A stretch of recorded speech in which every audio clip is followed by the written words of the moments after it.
Dear students, I am Professor Vibhuti Patel, Head of Economics Department of SNDT Women's University in Mumbai.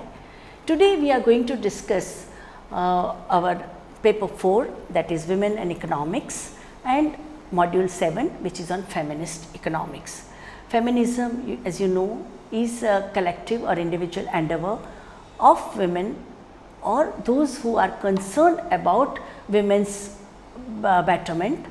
And this can happen in a variety of ways, including using your economic tools and economic measures. Now, feminist economics, why are we focusing on special concern with the feminism? We all know that feminism means individual or collective endeavor of women for bringing better condition, better status of women. And feminist economics, as economists, we use knowledge of economics from the point of view of women, from the point of view of gender relations, power relations between men and women, and how they impact family, household, community and society at large. Important objectives of feminist economics are to facilitate the process of understanding, analyzing, critically reflecting on how economic development, economic growth in various sectors, whether it is agriculture or industry or service sector, impacts men and women differentially because of the different predicaments that both men and women face. It also helps us to examine the reasons for subordination of women in our economy and in the society. It empowers women to attain the gender justice and also effective role that they can play in the decision making process and governance structures of our country. It also helps to evolve development alternatives with women, which are the existing patterns of development, where are women in the pyramid of the economy, and how do we create a development alternative which gives better deal or better share of pie to women in the cake of development. Feminist economics also helps to identify and understand the roots of inequality existing in our society based on caste, class, race, gender and religion, and how once we understand the roots of inequality, we can also come out with the measures to deal with this inequality and bring an egalitarian society based on principle of equity and justice. Feminist economics also supports social action aided by information, data, various types of indicators that we have, and it promotes development, peace, education, health and overall empowerment of women. The important concept is the difference between sex and gender.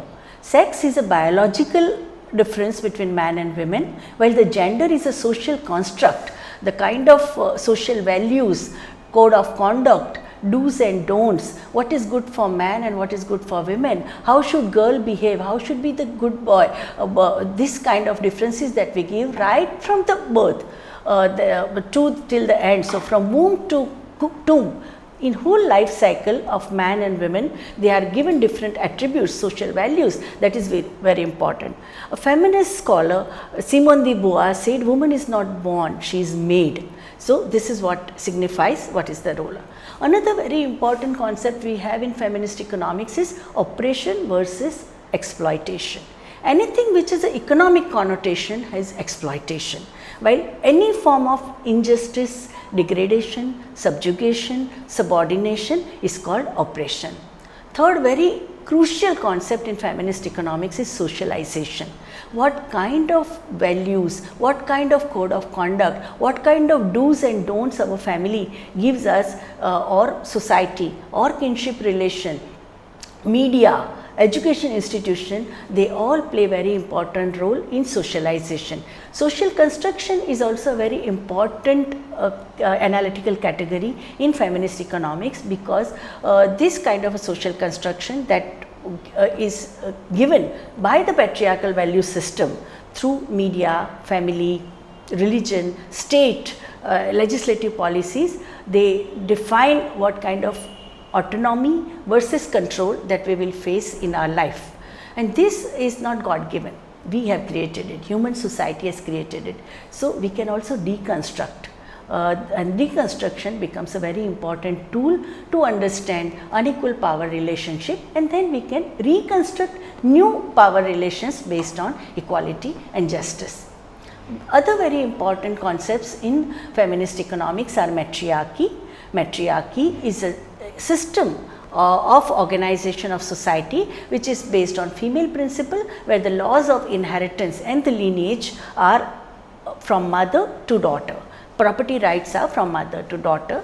Matriarchy is also consistent and has a very important element called matrilineal, where the lineage is through mother to daughter, but it is consistent with patriarchy. So you can have a patriarchal system where you can have a property rights from mother to daughter, but where the overall control over decision making is by the mama, by the maternal uncle. So that is also, we see several societies, matrilineal societies that we have had in our country, in Kerala and northeastern states. Another central concept in feminist economics is the concept of patriarchy. Patriarchy is a value system that controls women's sexuality, fertility and labor. This patriarchy has 5 important pillars to perpetuate the system. First, patriarchy is a very, very old value system. We have had a history of 5,000 years in this civilization. It's an extremely adaptive institution. Under any political structure, it adapts itself very, very clearly. Very important concern we have in feminist economics is gender mainstreaming. That we start with the premise that women are at the margin. All the marginalized groups, women have so many things to share with marginalized ethnic communities, marginalized religious communities, marginalized racial communities, and through use of this knowledge of feminist economics, we can mainstream women's concerns. Women's concerns, women's needs, women's aspirations, women's dreams, women's demands, which are now invisibilized, we bring them, first of all, we visibilize them, we bring them on the center stage and the political agenda, and then mainstream their concerns. One example can be of a gender audit of budgets. Like earlier budgets were totally not indifferent towards women's concerns. Since 2001 women empowerment policy, we have mainstreamed women's concerns within the budgetary discussions. Other crucial concepts we have in feminist economics are equality and equity. Equality is a similar treatment, similar attitude towards men and women, while the equity is creating an ambience, creating a situation so that equality can be attained. If we want men and women in our country to have an equal level of education, then you have to create a level playing field for girls and boys. Boys, so many things which boys get automatically, girls don't get. That is, parents would not send daughter to other village to study because of the question of security. Then what kind of affirmative action we take? That action is called equity. So equity is very important to create a level playing field between boy and girl and between man and women. In feminist economics, our important analytical tool is gender analysis. Now, gender is a social construct. We have to do the kind of gender relations that are existing in our society. In every sector of the economy, we have to examine them. The political structures, what kind of gender relations are promoted. For example, you ensure 50% reservation for women in local self-government bodies. Immediately the ecosystem will stand. Suddenly you will have in panchayat 50% members who are women, and the kind of talk, kind of concerns, kind of priorities that women have are very different. Man would say that we want water in the village for agriculture. for industry. Women would say, we want water in the village for potable drinking water for the domestic purpose. Men would say, we want technology where, like a tube well, which would easily make agriculture, the irrigation problem will be solved. Women would say, we want technology like a gobar gas, which would give us safe energy.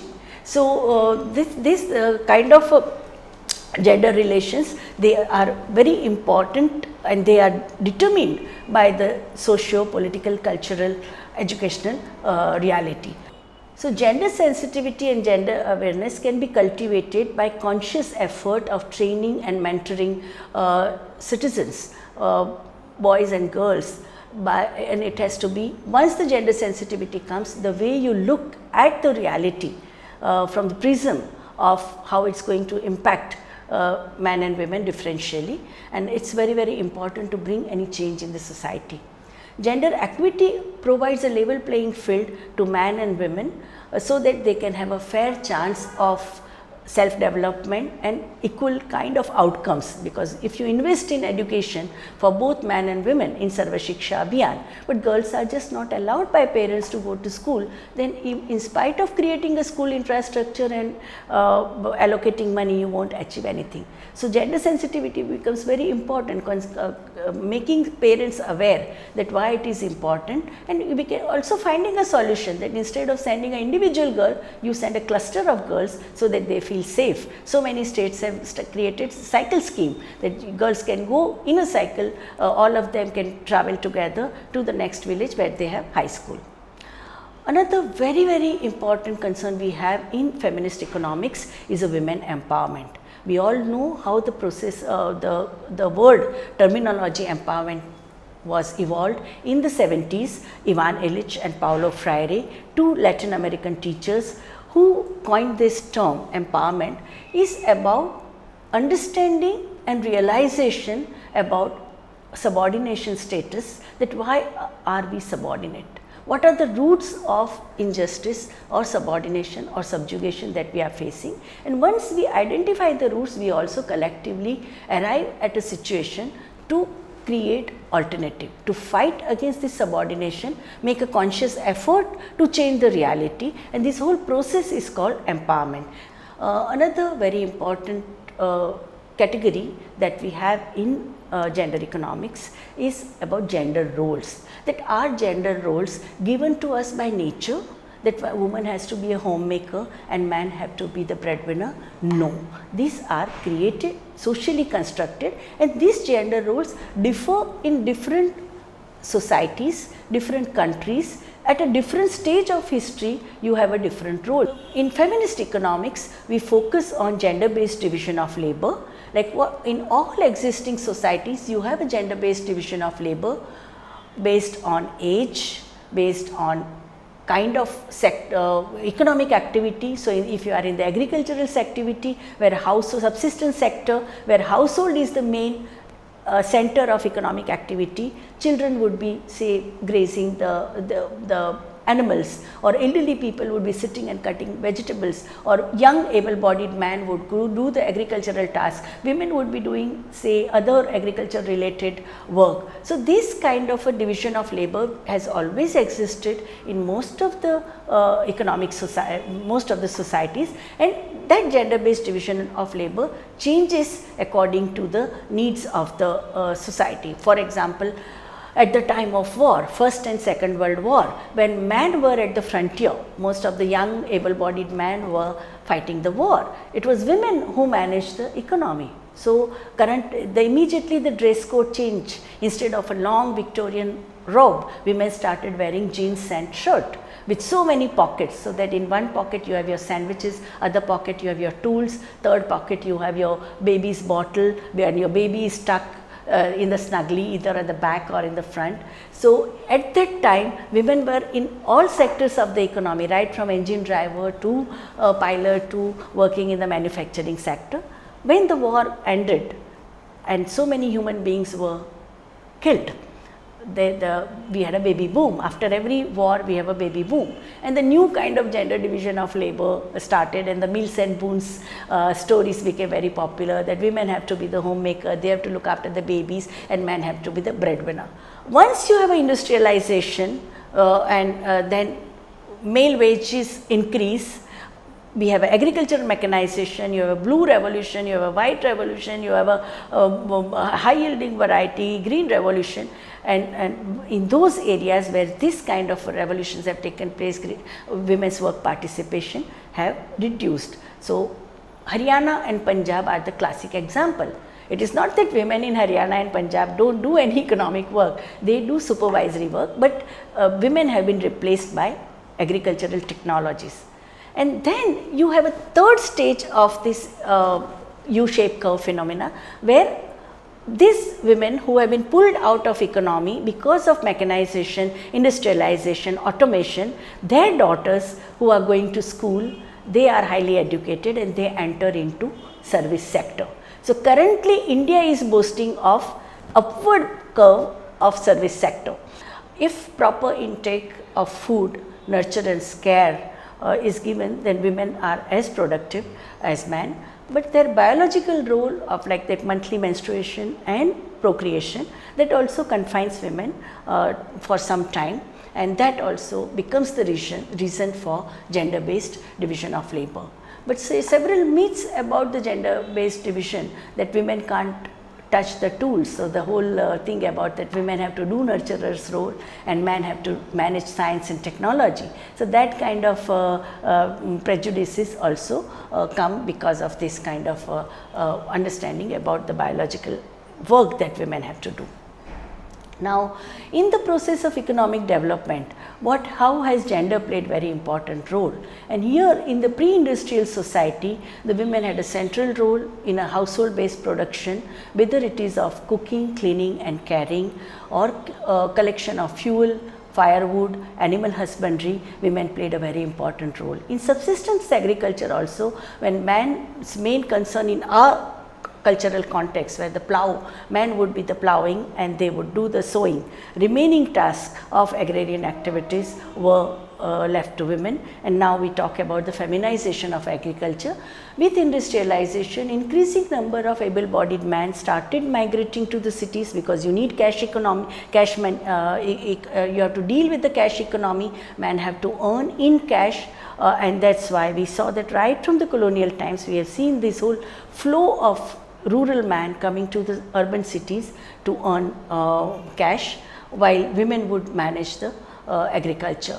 So that is one thing. Industrialization also brought several women in several sectors like jute, textile industry, even in mine, women played a very important role in the colonial times. Like India showed nearly 33% work participation rate of women in the workforce as main workers. It slowed down after independence. In 1971, we had only 11% women as main workers. Main workers are those who are working for 186 days in a year for 8 hours a day. So we would see that, but whole army of unpaid family workers. Who are these unpaid family workers? Who are helping the household production, whether it is in cottage industry or in agriculture or in the household based production. They are making contribution, but the owner of the whole business is a male head of the household. So though women are contributing, children are contributing, but they remain invisible labor. So this invisibility of women's work also results into non-recognition, that you don't treat women as workers, you just see them only as basically the dependent. So even in our official data system earlier, they were declared as dependent on the male breadwinner, which is not the reality. So gender economics has focused on, and the feminist economics has also highlighted this kind of invisible, unrecognized, undervalued work of women. And now United Nations statistical wing of United Nations, and even NIPFP in our country, National Institute of Public Finance and Policy Making, has acknowledged that, and they have also said that when women enter the mainstream economy, they are already exhausted because of cooking, cleaning, caring, and also lot of economic activities which augment family resources. If women did not bring water, then you would have to purchase water. If women did not collect firewood, then you would have to purchase firewood. If women did not bring fodder for the animals, then you would have to buy it from the market. So these are the activities which are non-monetized, which women are doing, but they are not recognized as work, and that needs to be knitted into the actual work.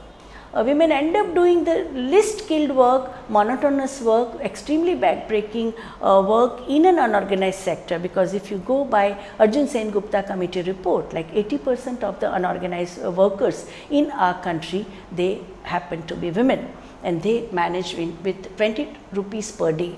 So that is the reality. That means they are low paid, they are working without any labor standards, there is no concern for their occupational health and safety, and they are not even rewarded adequately. This whole legitimacy to feminist economics came with a seminal contribution made by Professor Esther Boserup in the early 70s, Women in Economic Growth.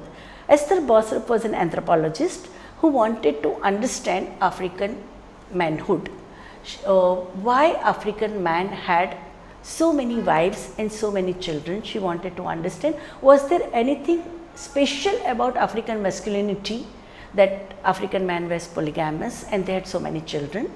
She, as an anthropologist, decided to live with the people, African people, and she was very different from the colonial anthropologist. We all know that anthropology's roots are in the colonization. She did not just observe the people, subalterns, from the top of the wing of the bungalow, but she stayed with them. She examined the labor processes and labor relations in Africa. She came up with 3 important findings. One, that Africa had lot of wild animals, they did not have domestic animals. So there were no cows or donkeys or buffaloes or horses which they could use for production. One. Number 2, in Africa, tribal values were very prominent, and that's why there was not much differentiation in socialization between boy and girl and between man and women. That's why African children, whether you are a girl or a boy, did not face differential treatment in terms of food, in terms of care, in terms of nurturance. Boy and girl were given the same amount of food, and that's why you did not see much physiological difference between African man and African woman. African woman would be broad shouldered, she would be tall, she would be able to do as arduous tasks as the African man could do. This is a second very important finding she found out. And third finding, she said that because of 500 years of slavery, most of the healthy men were sold off as slaves. So Africa, and they had to build the colonies, 65 colonies, and the whole empire had to be built by these slaves in Fiji Islands, in Caribbean, in Asia, in Latin America, in Africa, in this thing. And that's why it was the women who were the mainstay for food security. It was the women who provided food security to Africa. So women's role in the agriculture is very important.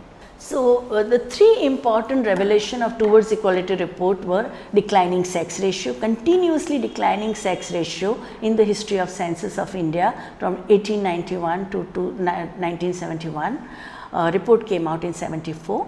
And second one was the declining work participation of women. That did not mean that women did not work in India. Women worked in agriculture and mines and in everywhere, in homes and in household production, but they were not rewarded in terms of wages and salary. Third one was the extremely high rate of maternal mortality and child mortality, which could not be explained only by poverty, because we have countries poorer than India and women have a better chances of life, like sub-Saharan African countries where you have a massive desert, there is a tremendous food insecurity, very scanty rain. Even in those countries, women had a better survival chances than Indian women. At the time it was a 480 women, the mortality rate was very high, and you have to examine how Indian patriarchy is operating, what kind of taboos that we have, why you have 85% Indian women are anemic.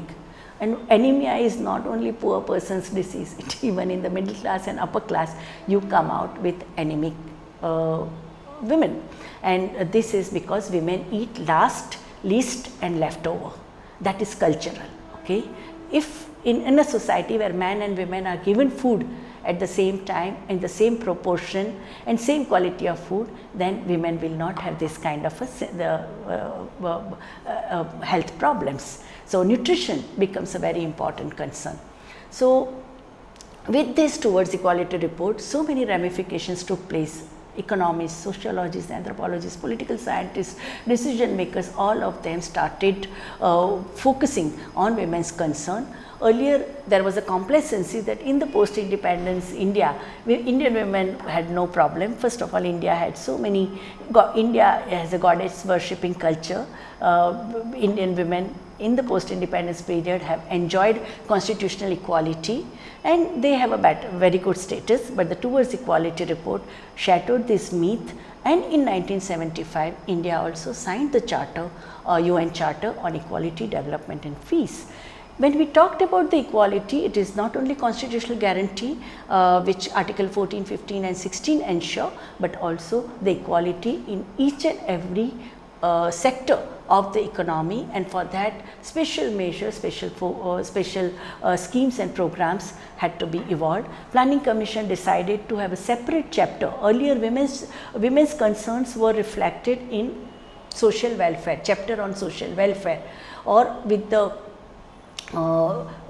physically challenged or socially backward communities. Now, because of this whole thing about women in development, that women play a very important role in the course of development, we have a separate chapter called Women and Development.